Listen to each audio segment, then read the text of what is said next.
Is it worth it to level up Emilie's talents? If so, how much of a damage increase comes from leveling up her talents, and where's the best place to stop? In this video, I test Emilie's talents from level 1 all the way up to level 10. I'll show you exactly how much of a damage increase you can get. I had a lot of fun making this video, so I hope you enjoy it. Now let's get right into it. I don't usually make things easy for myself, so by the end of this video, you'll also know how her rank 1 signature weapon compares to an R5 deathmatch. I didn't want this to take an entire month to complete, so I only tested her skill and burst talents at levels 1, 6, 8, 9, and 10. I also think that these are common stopping points when ranking up a character. Like with my other test videos, I used the Ion Blight Drake as my test subject and went 3 rounds with it for each part of the test. But because I chose to use 2 different weapons, technically I went 6 rounds for each part. I did this for a couple of reasons. I wanted to make sure the results would be consistent regardless of weapon choice,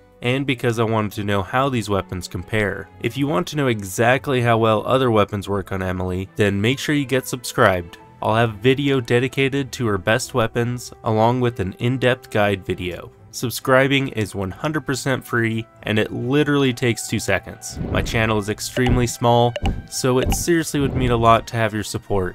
So one of the reasons I decided to do this video was because I've often wondered if it's worth all the extra time and effort to go over level 6 or even level 8 talents. For a character like Emilie, where you only need to upgrade 2 of the 3 talents, it can still take quite a lot of resources and therefore time to get up to level 10 talents. For reference, Emilie will need 132 Teachings of Order to go from level 1 to 6, but going from level 6 to 8 requires 180. Going from level 8 to 10 requires 504 Teachings of Order. This also doesn't include all the other resources you'll need, including a ton of Mora. Now let's check out the team I used for this test. It actually took me quite a while to figure out who to use in her team. The problem? Emilie is too strong, so if anyone did any sort of meaningful damage, the Drake would be down much too fast. After all, I wanted to leave room for growth. Other than neutering everyone and only using support units in this team, I did try to make this team as normal as possible. So qu'elle is equipped with 4-piece Deepwood Memories and Favonius Warbow, but this artifact set should always be used when Dendro damage is in the forefront.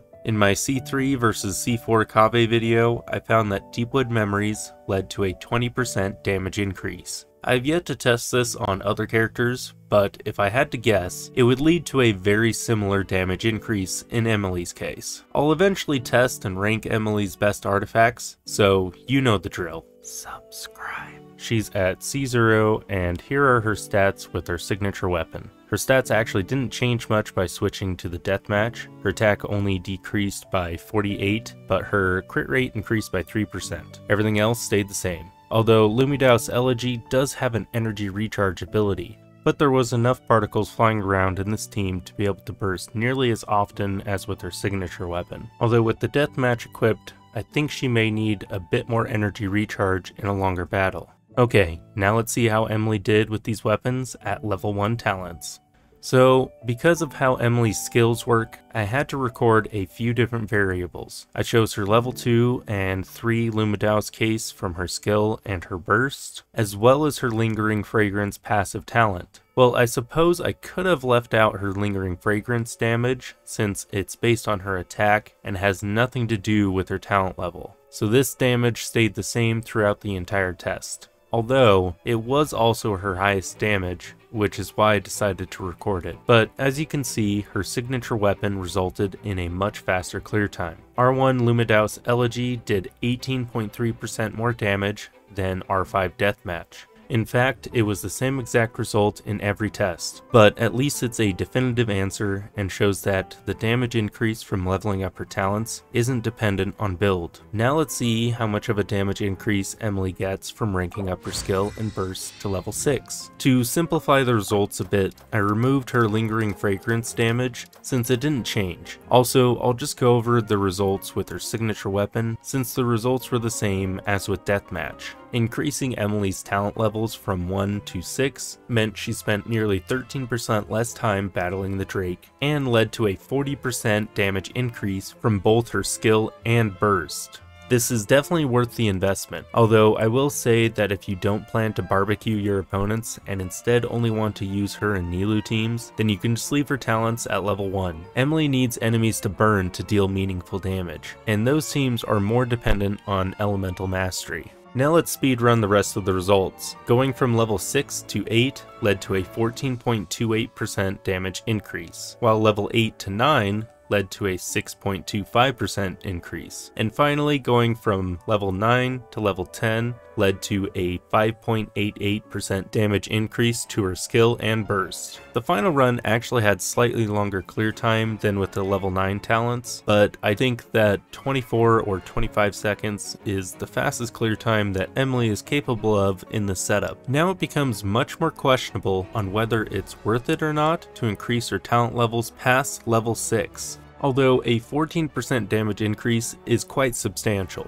So if you want to be efficient with your resources, then it could be worth it to stop at level 8. But if you're still not sure, let's check out the results from a couple different perspectives. So here are the results if I compare her level 1 talents to the others that I tested. There's a 60% increase in damage by going from level 1 to level 8, and 70% for going up to level 9. Finally, Emilie's damage is increased by 80% if you go from level 1 to level 10 talents. Another perspective is comparing her level 6 talents to the higher levels. I suspect that most people will stop leveling up her talents around level 6, but if you go from level 6 to level 8, you can increase Emilie's damage by 14%, and 21% by going up to level 9. From level 6 to 10, there's a 28.5% damage increase. If you're someone who typically invests a bit more into characters' talents, then going from level 8 to 9 leads to a 6.25% damage increase, and going from 8 up to 10 leads to a 28.5% damage increase.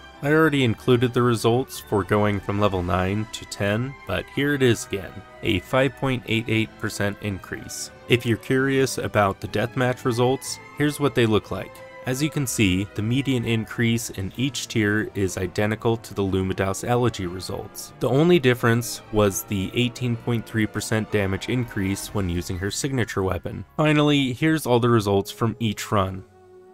So I really hope you found this video helpful, and I'm sorry this video is so late. I failed my 50-50 in the worst way possible and ended up with C1 Chi-Chi and no wishes. So it took me a while to grind out another 78 fates for Emilie. Now I'm sure the results will be very different for each character, so I plan to do this sort of video whenever I get a new character. Obviously, I won't be able to go all the way up to level 10 for everyone, because there just aren't enough crowns for that, but I'll try my best to go up to level 9 for these videos. I have more Emilie videos planned, like a detailed guide, and videos on her best weapons, artifacts, and teams. If you haven't already, please tap that subscribe button. It really does help out small channels like mine. Now I'm going to be very real with you for a moment. I have yet to make a single dime from YouTube, so if you want to help support this channel, click that join button below the video or check out the link in the description. Because of how YouTube distributes funds, I will need 27 3-star members to get just $100 per month, after YouTube takes their cut of course. But that's not even enough for groceries, but it could be enough to help speed up my videos for new characters. Now if you're already a channel member, your support is greatly appreciated and it really helps keep me motivated. I'll eventually receive your contributions. I have several different membership levels, but if you can't afford any and still want to help out, then leave a comment on my videos. Comments boost engagement, which really helps the algorithm promote my videos. I seriously appreciate you for making it this far in the video. You're amazing. And to all my channel members, you're the best. In addition to being amazing, it just means so much to have your support, it's hard to put into words. But thanks so much for watching. Now check out my other videos. Here's a couple that YouTube thinks you'll like. Subscribe.